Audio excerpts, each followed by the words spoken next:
Hello बच्चों, आपका हमारे चैनल पर स्वागत है। बच्चों, हम आज जो है कक्षा 6 जो आपकी सीरीज चल रही है उसमें कक्षा 6 की जो गणित है बच्चों, ठीक है ना, यूपी बोर्ड की बच्चों, उसको पढ़ाएंगे आपको। यूपी बोर्ड की जो गणित की किताब है, इस किताब को ही पढ़ाएंगे, सीखे गणित, इस किताब को सीखें गणित, ठीक है ना।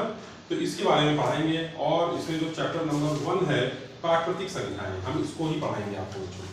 प्राकृतिक संख्याएं, क्या पढ़ाएंगे? चैप्टर का नाम प्राकृतिक संख्याएं, यानी इंग्लिश में कहें हम तो इसको बोलते हैं नेचुरल नंबर, ठीक है। प्राकृतिक संख्याएं, तो प्राकृतिक संख्या क्या होती हैं, इन पर आज डिस्कस करेंगे, ठीक है ना बच्चों। तो प्राकृतिक संख्या के बारे में जानेंगे। देखिए बच्चों, हमने आपको बताया था कि जो हमारे ब्रह्मांड में या फिर हमने जो भी हमारे आसपास चीजें हैं उनको हम गिनते हैं, ठीक है ना। प्रकृति में जो भी चीजें उपलब्ध हैं, जैसे कि हमने कहा कि हमारे प्रकृति में जो है एप्पल उपलब्ध है, तो हम एप्पल जो हमारे हैं, ठीक है ना, ये एप्पल, ये क्या है, हम इनको गिनेंगे तो ये 1 है, 2 है, 3 है, 4 है, तो ये हमारी क्या है, प्राकृतिक संख्या है, ठीक है ना, नेचुरल नंबर है, ठीक है। यानी कि आपने वस्तुओं को गिनना सीख लिया। दैनिक जीवन के अनेक कार्यों में आपको गिनने की आवश्यकता पड़ती है। अपनी कक्षा के सहपाठियों की संख्या, हमने बताया आपको कि जैसे आपकी क्लास है, आपके क्लास में कितने स्टूडेंट्स हैं, आपको गिनने की आवश्यकता पड़ती है कि नहीं बच्चों? पड़ती है। तो क्लास में जो स्टूडेंट्स हैं उनको गिनने की आवश्यकता पड़ती है। क्रिकेट मैच में भारतीय टीम द्वारा बनाए गए रनों की संख्या, वार्षिक परीक्षा में प्राप्त कुल अंक आदि, इस प्रकार के अन्य भी अनेक क्रियाकलाप होते हैं जहां हमें गिनने की आवश्यकता पड़ती है। बताया था हमने बच्चों, उन्हें गिनती की संख्या कहते हैं बच्चों। उन्हें क्या कहते हैं? गिनती की संख्या कहते हैं, या फिर गिनती की संख्या को ही प्राकृतिक संख्या कहते हैं। यानी कि निकल के बात सामने आ रही है कि गिनती की संख्याएं प्राकृतिक संख्याएं कहलाती हैं। यानी प्राकृतिक संख्या क्या होती है? गिनती की संख्याएं, ठीक है ना बच्चों। जैसे कि 1 2 3 4 5 6 7 8 9 10 एंड सो ऑन, बहुत सारी, ठीक है। ये सब की सब क्या है? प्राकृतिक संख्याएं हैं बच्चों। इस इकाई का प्रारंभ हम प्राकृतिक संख्याओं को लिखने के लिए प्रयुक्त संकेतों की चर्चा से करेंगे, ठीक है ना। एक होता है संख्या और एक होता है संख्यांक बच्चों। एक होता है संख्या और एक होता है संख्यांक। क्या होता है? कितनी वस्तुएं हैं का जिससे बोध होता है उसे संख्या कहते हैं। जैसे मैंने कहा कि यहाँ पर कितनी वस्तुएं हैं, यानी यहाँ पर कितनी वस्तुएं हैं, मैंने कहा यहाँ पर कि 4 वस्तुएं हैं। यहाँ पर कितनी वस्तुएं हैं? तो 4 वस्तुएं। तो यहाँ क्या है? संख्या। ये क्या है बच्चों? संख्या। इसको हम संख्या कहेंगे, ठीक है ना। और संख्याओं को जिन संकेतों द्वारा व्यक्त करते हैं उन्हें संख्यांक कहते हैं। संख्याओं को जिन संकेतों द्वारा व्यक्त करते हैं उन्हें संख्यांक कहते हैं। संख्यांक का संख्या को लिखने के लिए प्रयुक्त अंक, जैसे हम आपसे कहें कि ये 4 है बच्चों, ये संख्यांक है। ये क्या है? संख्यांक। और संख्या क्या है? इनको गिनती गिनो, कितनी? 1 2 3 4, यानी 1 2 3 4, ये क्या है? संख्या। लेकिन जब लिखोगे इसको, जैसे मैंने यहाँ लिखा 5 तो ये संख्यांक है, मैंने लिखा 6 तो ये संख्यांक है, मैंने 7 लिखा तो ये संख्यांक है, ठीक है। और जो गिनती है, यानी कितनी वस्तुएं हैं उसको बोध होता है, ज्ञान होता है कि मुझे ज्ञान हुआ कि 4 वस्तुएं हैं, तो 4 वस्तुएं हैं, ये क्या है? संख्या है, ठीक है ना। तो आपको समझ में आ गया होगा। एक देखिए, हमारी बात आती है कि जो हमारी सारणी में हम एक चीज आपको दिखाना चाहते हैं, बताना चाहते हैं कि जो हमारी संख्या को किस तरह से लिख सकते हैं। एक होता है देवनागरी बच्चों, एक होता है देवनागरी, है ना, और एक होता है रोमन। एक रोमन होता है और एक होता है अरबी। संख्याओं को लिखने के ढंग है बच्चों। एक होता है अंतरराष्ट्रीय। अंतरराष्ट्रीय का मतलब हो गया बच्चों कि आप कहीं भी जाएं, किसी भी देश में जाएं, तो आपको इस तरह की संख्या लिखी जरूर मिलेगी, ठीक है ना। देवनागरी क्या होती है? देवनागरी होती है बच्चों, देवनागरी क्या होती है? हिंदी वाली गिनती, जैसे 1 है ना, 2 है ना, 3 4 है ना बच्चों, इस तरह से, जैसे 5 6 है ना, और 7 और 8 और क्या होता है बच्चों? 9 ऐसे लिखते हैं ना, इंग्लिश में लिखते हैं 9 कैसे? तो इस तरह से ये हमारी संख्याओं की देवनागरी हो गया। रोमन क्या हो गया? जैसे ये 1st, ये 2nd, ये 3rd, ये 4th, ये 5th, ये 6th, ये 7, ये 8, है ना। इस तरह से ये वहां हो गया रोमन। अरबी क्या हो गया? अरबी संख्या लिखने का तरीका होता है, जैसे ऐसे, फिर ऐसे कर दिया, फिर ऐसे कर दिया, ठीक है ना। फिर ऐसे कर दिया, ऐसे कर दिया, है ना। ये हमारी अरबी की संख्या है। और अंतरराष्ट्रीय क्या था, 1 2 3 4 5 6 7 8 9, है ना। ये हमारी क्या है, अंतरराष्ट्रीय। तो आप याद रखिए, ध्यान रखिए, एग्जाम में कभी आता नहीं है, एग्जाम में कभी नहीं आता। हाँ जरूर रोमन जरूर आता है, अगर इसको सीखते हैं हम लोग, ये भी सीखते हैं। हिंदी वाली गिनती भी आपको आनी चाहिए, 10 तक आनी चाहिए, ठीक है ना। तो ये हमारी हो गई। इस तरह से संख्याओं को लिखने के ढंग है, अलग अलग देशों में इसको लिखते हैं, ठीक। और हम बता दें, भारतीयों ने जब शून्य का आविष्कार किया, बच्चों जो शून्य है वो शून्य का आविष्कार कहाँ हुआ है, शून्य का आविष्कार भारत में हुआ है। शून्य का आविष्कार कहाँ हुआ है, शून्य का आविष्कार भारत में हुआ है, आप ये ध्यान रखिए, ठीक है ना। इसकी सहायता से छोटी बड़ी हर प्रकार की संख्या को लिखना संभव हो गया। अब हम आगे संख्यांक को संक्षेप में अंक ही कहेंगे, ठीक है ना। जैसे हम कहें एक संख्या है बच्चों, हम कहेंगे एक संख्या है क्या, 23। तो हम इसको शब्दों में लिखें बच्चों, तो शब्दों में क्या लिखेंगे, शब्दों में इसको लिखेंगे 23, ठीक है ना, शब्दों में। तो इसमें जो संख्या प्रयुक्त हुई है, संख्या क्या प्रयुक्त हुई है, संख्या प्रयुक्त, क्या संख्या प्रयुक्त की गई इसमें, 1 2 और 3, दो ही संख्या प्रयुक्त की गई है, 2 और 3, 23 को लिखने के लिए, 23 को लिखने के लिए दो संख्याएं प्रयुक्त की गई, 2 3, और शब्दों कैसे लिखते हैं, 23, ठीक है। तो इस तरह से आप समझ पाए होंगे हमारी बात को, ठीक। आगे चलते हैं, आगे और भी चीजें हैं जो हम समझ पाएंगे। एक उदाहरण के द्वारा एक चीज को और हम समझते हैं अच्छे से, ठीक है। एक उदाहरण के द्वारा समझते हैं, एक जिसको हम समझने की कोशिश करते हैं। लिखा है कि 5 3 8 1 में सभी अंकों का प्रयोग कर 4 अंकों की बड़ी एवं छोटी संख्या लिखें, ठीक है ना। तो देखिए 5 3 8 1 है, सभी अंकों का प्रयोग करके 4 अंकों की सबसे बड़ी संख्या, तो देखिए सबसे बड़ी संख्या तो ये होगी, सबसे छोटी ये होगी। देखिए जब सबसे बड़ी पूछी जाए तो आपको लिखना है अवरोही क्रम में। कौन सा क्रम बच्चों, अवरोही क्रम में लिखना है। और जब सबसे छोटी पूछी जाए तो लिखना है आरोही क्रम में, ठीक है ना। अभी क्या होता है आइए बताते हैं हम आपको। देखिए अवरोही क्रम आरोही क्रम आपने पढ़ा है क्लास 5 में, ठीक है ना। अवरोही क्रम और आरोही क्रम ये क्या होते हैं, देखिए अवरोही क्रम होता है बड़े से छोटा, यानी हम कोई भी नंबर लिखेंगे उसको बड़े से छोटे रूप में लिखेंगे, और इसमें होता है छोटे से बड़ा। तो देखिए आप बड़े से छोटा, तो जैसे मैं कहूं कि 1 2 3 4 5 6 ये लिखा है, आप इसको जो है अवरोही क्रम में लिखे तो सबसे पहले 6 आएगा, फिर 5 आएगा, फिर 4, फिर 3, फिर 2, फिर 1। छोटे क्रम में तो 1 2 3 4 5 6, ये छोटे से बड़ा होता जा रहा है, यहाँ बड़े से छोटा होता जा रहा है। तो जब हमको 4 अंकों की सबसे बड़ी संख्या लिखनी है तो ये हमारे पास अंक है। इन अंकों का देखिए सबसे अवरोही में सबसे बड़ा अंक पहले आएगा, तो 8 पहले आ गया। उसके बाद 8 से बड़ा कौन है, 8 से छोटा कौन है, 5 है। 5 से छोटा कौन है, 3 है। 3 से छोटा कौन है, 1 है। तो ये हो गया सबसे बड़ी संख्या। और सबसे छोटी आरोही लिखना है तो आरोही में सबसे छोटा पहले आएगा, फिर उससे बड़ा आएगा, फिर उससे बड़ा आएगा, फिर उससे बड़ा, ठीक। तो ये हो गया हमारा 4 अंकों की सबसे बड़ी संख्या और 4 अंकों की सबसे छोटी संख्या इन अंकों का प्रयोग करके बनाई गई है, ठीक है। खैर चलिए आगे चलते हैं। अंकों की ये हमको बनानी है तो हम लोग एक काम करेंगे बच्चों कि जो हजार एवं सैकड़े के स्थान पर 2 3 8 में सबसे बड़ा अंक 8 प्रयुक्त करेंगे। सबसे बड़ी संख्या लिखना है हमको, तो सबसे बड़ी संख्या हमको लिखनी है। तो सबसे बड़ी संख्या हमें बताया कि अवरोही क्रम में लिखो। 2 3 8 में सबसे बड़ा अंक कौन सा, 8। 8 से छोटा कौन है, 3। 3 से छोटा कौन है, 2। आप कह रहा है कि इसका प्रयोग कर 4 अंकों सबसे बड़ी संख्या लिखें, तो 4 अंकों की लिखनी सबसे बड़ी संख्या। तो 2 3 8 में सबसे बड़ा अंक 8 होगा, ठीक है ना। तो जो सबसे बड़ी संख्या होगी, अब देखिए यहाँ पर हम एक बात बताएं आपको कि यहाँ यदि 1 लिख दें, ठीक है ना, तो 8 या 3 से 21 हो गया। लेकिन यहाँ पर यदि हम 2 लिख दें तो ये, लेकिन जो जब इस तरह का क्वेश्चन आएगा तो 8 को ही आपको 2 बार लिखना है, ठीक है ना। 8 को आपको 2 बार लिखना, क्यों, उसका कारण है। कारण ये कि हमें सबसे बड़ी संख्या लिखनी है और सबसे बड़ी संख्या हमारी सबसे बड़ा अंक क्या है, 8। इसी को ही हम डबल कर देंगे तो हमें सबसे बड़ी संख्या प्राप्त हो जाएगी। अब सबसे छोटी लिखनी है तो बस सबसे छोटी लिखनी है तो आपको क्या करना होगा, जो सबसे छोटा अंक है इसी को आप 2 बार लिख लें, ठीक है ना। इस तरह से सबसे बड़ी संख्या और सबसे छोटी संख्या आप बना पाओगे। यानी कि जब आपको अंक दिए जाए कितने, 3, और आपसे कहा जाए 4 अंकों की सबसे बड़ी संख्या बनाइए, तो 3 अंकों का यूज करके, 3 अंकों का प्रयोग करके हम सबसे बड़ी संख्या 4 अंकों की नहीं बना सकते।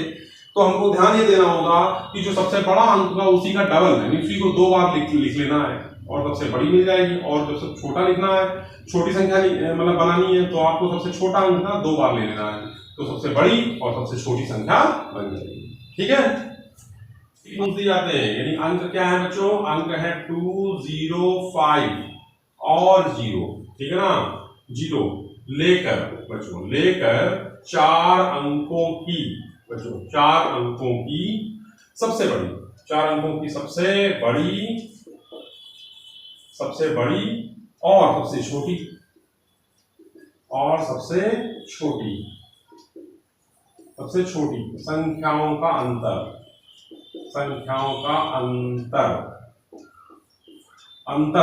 ज्ञात करें। देखिए अब हमें सबसे बड़ी संख्या क्या लेंगे, इसे देखिए सबसे बड़ी, तो हमने बताया था अवरोही क्रम में लिख लीजिए, तो सबसे बड़ी संख्या अवरोही क्रम में क्या बनेगी, देखिए सबसे बड़ा नंबर इसमें क्या होता है 5, 5 के बाद फिर कौन सा है 2, फिर कौन सा है 0 0, ठीक है ना, यानी 5 2 0 0। सबसे छोटी संख्या की बात करें तो सबसे छोटा नंबर 2 है, हाँ सबसे छोटा है नंबर, तो सबसे छोटा नंबर कौन सा 0, अब हमने 0 लिख लिया, फिर 0 को 2 बार लिख दिया, यहाँ पे 2 लिख दिया, 5 तो दे सकते। तो यहाँ पर आप देखिए, तो यहाँ पर अंक ऐसे किसी भी संख्या के आगे, जैसे 5 लिखा है, इसके आगे आप 0 लगा देने से क्या मतलब, कोई मतलब नहीं है, यदि इसके आगे लगे तो इसका मतलब 50 होता है, ठीक है ना। तो कहने का मतलब है कि जब इस तरह की सिचुएशन आती है तो हमको लेना होगा 2, ये 2 है ना, इसको लेंगे सबसे पहले, और उसके बाद फिर 0 को ले लेंगे 2 बार, ठीक है ना, और ये हो जाएगी सबसे बड़ी और ये हो जाएगी सबसे छोटी, ठीक है ना। यानी कि हमारा जो है सबसे बड़ी संख्या जब निकालनी हो तो ये, और सबसे छोटी संख्या जब लिखनी हो तो हम यदि 0 को पहले लिख देंगे तो वो संख्या नहीं होगी, जैसे हम यहाँ पे लिखते 0 0 2 5, तो ये कोई संख्या नहीं है, यहाँ पे तो 2 ही अंक है, 25, जबकि लिखनी कितने अंकों की है, 4 अंकों की। अब अंतर निकालना है बच्चों, तो अंतर निकालने के लिए क्या करेंगे, 5200 में हम माइनस कर देंगे कितना 2005, देखिए माइनस करिए, तो यहाँ पे जैसे हम कैरी ले 10 में 5 गए 5, यहाँ पे 9 ऐसे आ जाएगा, ठीक है ना, तो यहाँ पे 1 ऐसे आ जाएगा, 4 नंबर 2195, सॉरी 3 आएगा, 3195, ठीक है ना, 5 में 2 गए 3, 5 में 2 गए 3, ठीक है ना, तो हो जाएगा 3195, ये हमारा अंतर आ गया। तो सबसे बड़ी और सबसे छोटी संख्या, ठीक है ना, आपको समझ में आई होगी हमारी बात, ठीक। अब एक अंक की सबसे बड़ी संख्या, तो एक अंक की सबसे बड़ी संख्या बच्चों होती है हमारी 9। 2 अंक की हम आपसे कहें 2 अंक की सबसे बड़ी संख्या, तो आप कहोगे 9 9। 3 अंक की आपसे बच्चों कहें हम 3 अंक की, तो 3 अंक की क्या होगी 9 9 9।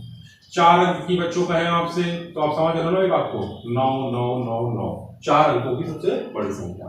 5 अंक की बच्चों कहें आपसे, तो 5 अंक की आप कहोगे सर 5 अंकों की सबसे बड़ी संख्या 9 9 9 9 9, ठीक है ना। 6 अंकों की क्या है आप जान जाओगे, 7 अंकों की क्या है आप जान जाओगे। कहने का मतलब है सबसे बड़ी संख्या जब हमको निकालनी होती है तो हमको क्या करना है, 2 अंकों की सबसे छोटी संख्या जो है उसमें से एक कम कर दो। जैसे हम आपसे कहें ये तो सबसे बड़ी संख्या हो गई है ना, हम आपसे कहें कि 2 अंकों की सबसे छोटी संख्या, तो 2 अंकों की सबसे छोटी संख्या बच्चों क्या होगी, आप बताइए। 2 अंकों की सबसे छोटी संख्या होगी 10।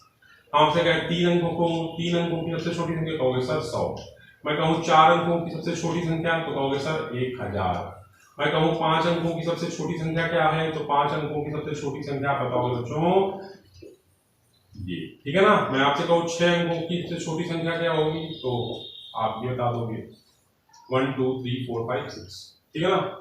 तो ये इस तरह से अब, लेकिन आपको जब बड़ी संख्या निकालनी होगी तो 2 अंकों की, जैसे आपको निकालनी है 1 अंक की सबसे बड़ी संख्या, तो 1 अंक की सबसे बड़ी संख्या आप तभी निकालोगे जब 2 अंक की सबसे छोटी संख्या में 1 घटा दोगे। 2 अंकों की सबसे छोटी संख्या में भी आप 1 घटाओगे तो आपको मिल जाएगा सबसे बड़ी संख्या 1 अंक की।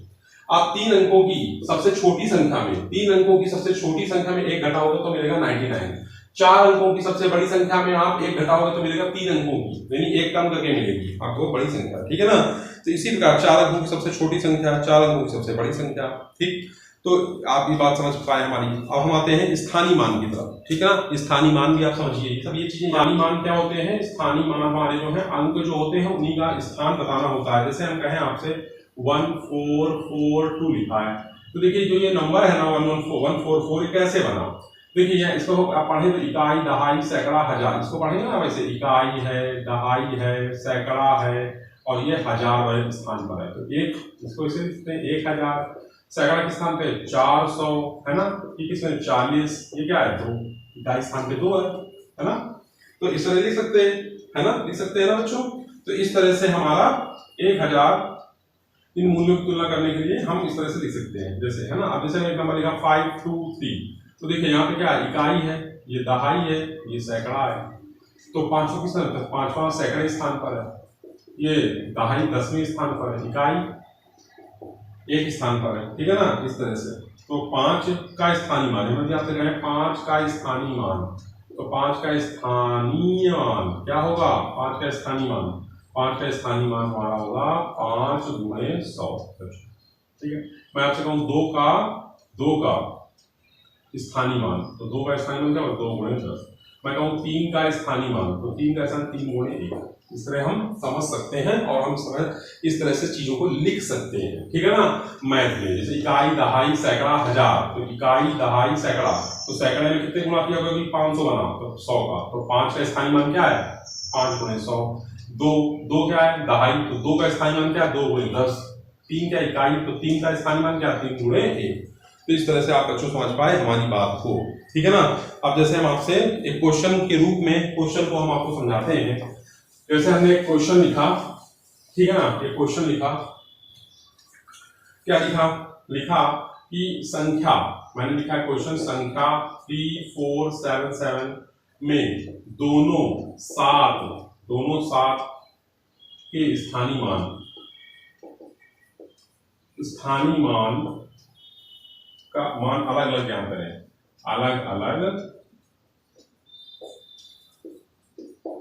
ज्ञात करें। तो देखिए अब जैसे मैं आपसे कहूँ 3477 है, तो यहाँ पे जो ये है तो ये 7 गुणे 1 हो गया, ये क्या हो गया 7 गुणे 10 हो गया, दोनों के अलग अलग मान हो गए। यानी 7 का स्थानीय मान क्या है, 7 का स्थानीय मान पहले वाले 7 का स्थानीय मान आपका क्या है 7 है, और दूसरे वाले 7 का स्थानीय मान क्या है 70, 7 गुणे 10 यानी 70, ठीक है ना। तो इस तरह से आप बच्चों हमारी बात को समझ पाए होंगे, ठीक। तो इस तरह से आपका ये चैप्टर अभी मैं इसको कंप्लीट करता हूँ, इसकी एक्सरसाइज अभ्यास 1 में जो लिखा है निम्नांकित संख्याओं को संख्यांकों में लिखिए। बच्चों ने बताया था संख्यांकों क्या होता है, एक संख्यांक होता है, एक संख्या होती है, बताया था मैंने आपको समझाया था, फिर एक बार रिकॉल कराता हूँ। जैसे मैंने लिखा कि संख्या, तो देखिए संख्या मतलब होता है कि किसी भी चीज को हम गिनते हैं, जैसे हमने गिनने के बोध को हम संख्या कहते हैं। जैसे हमने गिना कोई चीज, जैसे हमने गिना कि 1 से लेकर 10 तक क्या है पेड़ लगे हुए हैं, तो 1 2 3 4 5 6 7 8 9 10, तो ये क्या हमारे 10, तो 10 हमारी संख्या हो गई। अब इसी संख्या को मतलब हमें संकेतों के द्वारा व्यक्त करना है, तो जैसे मैंने लिखा तो ये संख्यांक हो गया बच्चों, और ये क्या हो गया संख्या। यानी कि किसी भी संख्या को जो है हम प्रतीकों के द्वारा, मतलब किसी संख्या को हम गिनने का हमें बोध होता है, किसी भी संख्या को गिनने का हमें बोध होता है तो उसे संख्या कहते हैं। और उसी संख्या को प्रतीकों के द्वारा हमें क्या करना होगा बच्चों, उसी संख्या को हमें प्रतीकों के द्वारा क्या करना होगा, उसे हमें शो करना होगा। तो हमने शो किया तो 10, तो आप समझ पाए होंगे हमारी बात को बच्चों। जैसे मैंने यहाँ लिखा है एक नंबर, ठीक है 427, देखिए पहले वाले का 427, तो देखिए 427 हो गया, ठीक। सेकंड वाला देखिए, सेकंड वाला 427 हो गया। अब 3501, तो 3501 लिखना है हमको, तो यहाँ लिखेंगे 3501। इकाई, दहाई, सैकड़ा, हजार, देखिए इकाई, दहाई, सैकड़ा, हजार, तो 3501। अब थर्ड वाला देखिए क्या लिखा है 115, तो आप लिख लोगे 115।